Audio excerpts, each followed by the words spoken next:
রামপ্রসাদ বলির বিরুদ্ধে কথা বলে গিয়েছেন, আর আমরা কিছু মূর্খের দল ওরা এসে ছাগল নিয়ে আসি মায়ের কাছে, পাঠা নিয়ে আসি, কৈতর নিয়ে আসি, কৈতর বুঝো, কবুতর, হাঁস নিয়ে আসি আমরা মায়ের কাছে।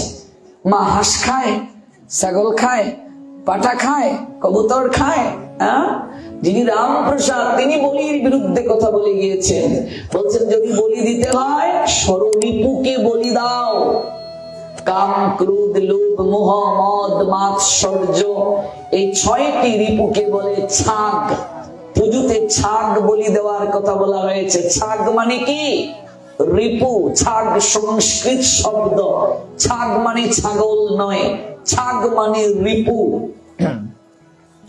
রিপুকে বলি দাও, রামপ্রসাদের কথা। রামপ্রসাদ তিনি যাচ্ছেন, তখনকার সময়ে কিছু তামসিক লোক নরবলি দিয়ে মায়ের পুজো করত। রামপ্রসাদ এত সুন্দর, তাকে ধরে নিয়ে গিয়েছে, এই মায়ের ভোগে আজকে তোকে লাগাবো। রামপ্রসাদ বলছেন আমার তো জীবন ধন্য, আমি তো মায়ের সেবার জন্যই এসেছি। স্নান করিয়ে বলছেন এই সাষ্টাঙ্গে প্রণাম দে। বলছে আমি তো প্রণাম দিতে জানি না, আমায় দেখিয়ে দাও। এবার যখন প্রণাম দেওয়ার জন্য পূজারী লম্বা হয়ে পড়ল, মা তখন মূর্তি থেকে খড়গ হাতে নিয়ে প্রকাশিত হলেন আর বললেন, ওরে কোন মা কি তার সন্তানের রক্ত পান করতে পারে, রক্ত দেখতে পারে? তাহলে তো সে মা নয় রে, সে রাক্ষসী। তোদের মতো অসুর সন্তানের জন্যই আমার এই উগ্র রূপ। সে রামপ্রসাদ বলির বিরুদ্ধে কথা বলে গেছেন। কাজে আমরা মায়ের যারা পুজো করছি, যেহেতু মায়ের মন্দিরের সম্মুখে অনুষ্ঠান, মায়ের একটু তত্ত্ব যদি আমরা না বলি তাহলে মা অসন্তুষ্ট হবেন, মায়ের চরণে অপরাধ হবে। এই জন্য আমরা একটু মায়ের তত্ত্ব শ্রবণ করছি। যারা পুজো করছি আমরা, পুজোটা যেন সাত্বিক হয়। আর মায়ের কাছে কি চাইবে? কৃষ্ণ ভক্তি দান করো। মায়ের কাছে বলবে কৃষ্ণ ভক্তি দাও মা। কৃষ্ণ ভক্তি যদি লাভ না হয় জীবনে, তাহলে এই জীবন দরিদ্র। মহাপ্রভুর শিক্ষা, প্রেম ধন বিনা ব্যর্থ দরিদ্র জীবন। এই জীবন তার মূল্যহীন, যার জীবনে কৃষ্ণ প্রেম প্রাপ্তি হলো না। মা রক্ষাকালী আমাদেরকে রক্ষা করুন। কাম, ক্রোধ, লোভ, মোহ, মদ, মাৎসর্য এই রিপুগণ থেকে রক্ষা করুন। আমাদের কৃষ্ণ প্রেম ভক্তি দান করুন। মায়ের কৃপা নিয়ে গতকাল যেখানে শেষ করেছিলাম, আমরা সেখান থেকে আজ পুনরায় শ্রবণ করব। গতকাল আমরা শ্রবণ করেছিলাম নিয়মাগ্রহ, অর্থাৎ ভজনে নিয়মটা মুখ্য। নিয়ম কি করে প্রতিপালন করব। আরো শ্রবণ করেছিলাম রঘুনন্দনের নিয়ম নিষ্ঠা, রঘুনন্দনের প্রীতি, সরলতা, ভক্তি। প্রীতি আর ভক্তিতে ভগবান কি করে বশীভূত হন। সেই প্রীতি, সেই ভক্তি আমাদের অন্তরে অবশ্যই আমাদের অন্তরে জাগ্রত হবে। আমরা যদি একটু বিশেষ ভাবে মনোযোগী হই, সাধনে তৎপর হই। আর কলিযুগে একমাত্র সেই প্রীতি, সেই ভক্তি, সেই অনুভূতি আনয়নের জন্য শ্রীমন মহাপ্রভুর বিশেষ যে পন্থা, সেই পন্থা অনুসরণ না করলে সম্ভব নয়। চৈতন্য চরিতামৃত আদি লীলার ৮ম পরিচ্ছেদে জানিয়ে দিলেন, শ্রীকৃষ্ণ চৈতন্য দয়া করো বিচার, বিচার করিলে চিত্তে পাইবে চমৎকার। মনে রাখবে সকল অবতারের সারাতিসার হলেন আমার বুড়া অবতার। আমার গৌরাঙ্গের মতো এত করুণা ঘন অবতার জগতে আর কেউ নেই। চৈতন্য চরিতামৃত জানালেন, কৃষ্ণ যদি ছুটে ভক্তে ভক্তি মুক্তি দিয়া, কবু প্রেম ভক্তি না দে তারে রাখে লুকাইয়া। অত্যন্ত মনোযোগ সহকারে কথাটা ধ্যান দিতে হবে। কবিরাজ গোস্বামীপাদ বললেন, কেউ যদি ভগবান কৃষ্ণের দিকে ছুটে, কিসের জন্য? কোনো কিছুর জন্য। ভগবান কৃষ্ণের নিকটে যদি কোনো কিছু চায়, কেউ মুক্তি চায়, মুক্তি দিয়ে দেবেন। ভক্তি চায়, ভক্তি দিয়ে দেবেন, কিন্তু প্রেম সহজে দেবেন না। কবু প্রেম ভক্তি না দে তারে রাখি লুকাইয়া। অষ্ট সিদ্ধি চায়, দিয়ে দেবে। দেখবে ওই যে দেখলাম কুম্ভ মেলায়, আমি প্রত্যেক সাধক যারা তাদের প্রতি সম্মান রেখে বলছি, একজন সাধু মাথার মাঝে ধান গজিয়েছে, একজন হাত তুলে রেখেছে সারা জীবন। আমাদের প্রভুপাদ থাকাকালীন অবস্থায়, প্রভুপাদ ভক্তি সিদ্ধান্ত সরস্বতী গোস্বামী ঠাকুর, এক লোক পানির মাঝে ভেসে ভেসে যাচ্ছে, জলে ভেসে যাচ্ছে। 20 বছর যাবত আরাধনা করে সে জলের মাঝে ভেসে ভেসে যাচ্ছে। প্রভুপাদ তাকে 2 টাকার সিকি দিলেন, 2 টাকার কয়েন। বলেন এটা কি? বলছে 20 বছরের পরিশ্রমের দাম 2 টাকা। এটা কি? বলছে আমি তো 2 টাকা দিয়েই জলের উপর দিয়ে নৌকা দিয়ে পার হয়ে অপারে যেতে পারি, এই জন্য কি 20 বছর সময় পার করার কোনো দরকার আছে? তাতে কি আমার ঈশ্বর প্রাপ্তি হবে? তাতে কি আমার ভগবান প্রাপ্তি হবে? তাতে কি আমার কৃষ্ণ প্রেম প্রাপ্তি হবে? হ্যাঁ, 2 টাকা দিয়ে তো নদী পার হওয়া যায় নৌকায় উঠে, এই জন্য 20 বছর আমি জীবনের মূল্যবান সময় কাটিয়ে দিলাম। আচ্ছা, মাথার মাঝে ধান গজানোর দরকারটা কি বলুন তো? মাথার মাঝে ধান গজিয়েছে, এই যে কুম্ভ মেলায় হয়ে গেল, হলো, মাথার মাঝে ধান গজানোর দরকারটা কি? এটা কি সাধনা? এটা দ্বারা আমার হবেটা কি?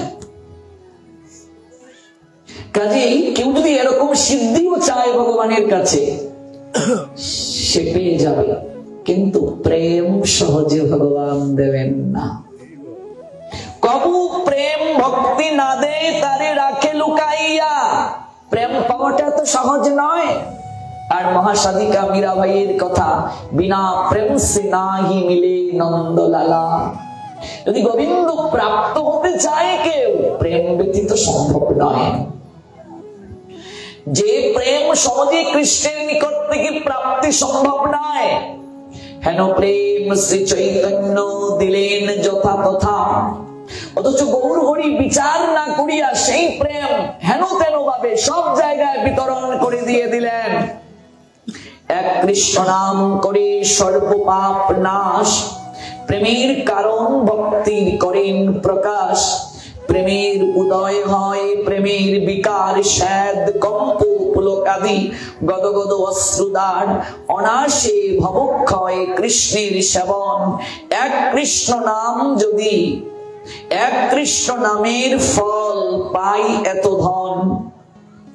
এক কৃষ্ণ নামে এত এত কৃপা পাওয়া যায়, এত ফল পাওয়া যায়। আমি অনুরোধ রাখবো সবার কাছে, ঘুম থেকে উঠে তুলসীকে পাশে রেখে কথা না বলে হরিনামটা করবেন। এই যে আমরা মঙ্গলারতি করার পর প্রতিদিন আমরা 16 মালা তুলসীকে পাশে রেখে করি, কোনো কথা বলি না। নতুবা যত গুটি টানুন লাভ হবে না, কিচ্ছু লাভ হবে না, ভক্তিতে অগ্রসর হতে পারবে না। জপমালা হাতে নিয়ে হরে কৃষ্ণ আর গাজরের কেজি কত, ফুলকপির কেজি কত, কিছু লাভ হবে না, কিছুই লাভ হবে না। এটা ফ্যাশন হয়ে গেছে এখন সাধু সমাজে, জপমালা হাতে নিয়ে নিয়ে রাস্তায় দৌড়ে। জীবনে ঘরে জপ করে না, বাইরে বের হলে জপমালা হাতে নিয়ে বের হয়। এই ফ্যাশন থেকে বের হয়ে আসুন, এগুলো দ্বারা ভক্তি লাভ হবে না। অমনোযোগী হয়ে জপ করাও ভক্তি বিনোদ ঠাকুর বলেন এক প্রকার নাম অপরাধ। 10টা তো নাম অপরাধ আমরা জানি, আর অমনোযোগী হয়ে যদি কেউ জপ করে, এটাও এক প্রকার নাম অপরাধ। এই জন্য কেউ যদি ভক্তিতে অগ্রসর হতে চায়, একেবারে আমি ডিরেক্ট কথাটা বলছি, হরি নাম যারা করবে না, হরি কথা যারা শুনবে না, গ্রন্থ যারা পড়বে না, সে ব্রহ্মচারী হোক, সন্ন্যাসী হোক, দীক্ষিত হোক, একদিন না একদিন তার পতন হয়েই যাবে, হয়েই যাবে, হয়েই যাবে। এই জন্য প্রতিদিন 1 ঘন্টা হলেও সবাইকে গ্রন্থ পড়ার অভ্যাস রাখতেই হবে, রাখতেই হবে। গ্রন্থ যে পড়বে না তার পতন হবেই হবে। কলি যে কোনো মুহূর্তে তাকে গ্রাস করবে। সে মন্দিরের পূজারী হোক, রক্ষা পাবে না। পূজা করতে করতে বিগ্রহকে সে জড়বস্তু ভাবতে শুরু করবে। গুরু সেবা করতে করতে গুরুকে সাধারণ মনুষ্য জ্ঞান করতে শুরু করবে, অপরাধ হয়ে যাবে। সে যদি প্রচারকও হয়, গ্রন্থ যদি না পড়ে, নিজে হরি কথা যদি শ্রবণ না করে, তার ঊর্ধ্বতন জ্যেষ্ঠ ভক্তের নিকট থেকে তারও পতন হয়ে যাবে। কলিযুগে হরি নাম ব্যতীত জীবের আর কোনো গতি নেই। আপনি যত আচার অনুষ্ঠান করুন, নামকে যদি যত্ন করে না করেন, আপনার কোনোদিন ভক্তিতে অগ্রগতি হবে না। যে বাবা আমি তো অনেক সেবা করছি, আমি তো নাম করার সময় পাচ্ছি না, আমার তো নাম আজকে কমপ্লিট হয়নি, এই অজুহাত দেওয়া যাবে না। এই অজুহাত দিলেই পতন। নামটা আগে করে নিতে হবে। ঘুম থেকে উঠে স্নান যে করতে হবে এমন নয়। আজকে অসুস্থ মনে করুন, আপনি জ্বর এসে গেছে, স্নান করলে আপনার আরো ঠান্ডা লেগে যাবে, তাহলে আপনি কি করবেন? আপনি মন্ত্র স্নান করি হরি নামটা শুরু করে দিন। কিন্তু আপনি যদি সমর্থ হন অবশ্যই স্নান করবেন, যদি তখন না করেন আপনি কপট। কিন্তু আপনি অসুস্থ, আপনি মন্ত্র স্নান করেও সব কার্য করতে পারবেন। মন্ত্র স্নান সর্বশ্রেষ্ঠ স্নান। কিন্তু হরিনাম অবশ্যই করতে হবে। ভোর বেলায় হরিনাম করতে হবে।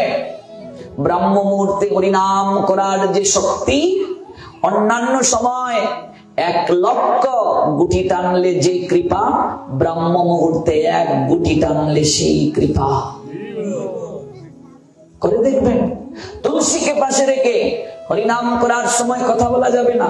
আপনি আপনার গৃহে একজন গুরুত্বপূর্ণ ব্যক্তিকে নিমন্ত্রণ করে নিয়ে এলেন, এবার আপনি তার সঙ্গে কথা না বলে অন্য মানুষের সঙ্গে কথা বলছেন, তিনি কি সন্তুষ্ট হবেন?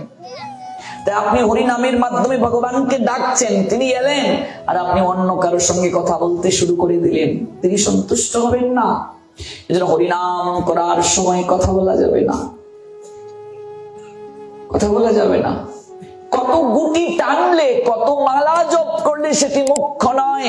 মুখ্য হলো কত মালা নিষ্ঠা সহকারে জপ করো।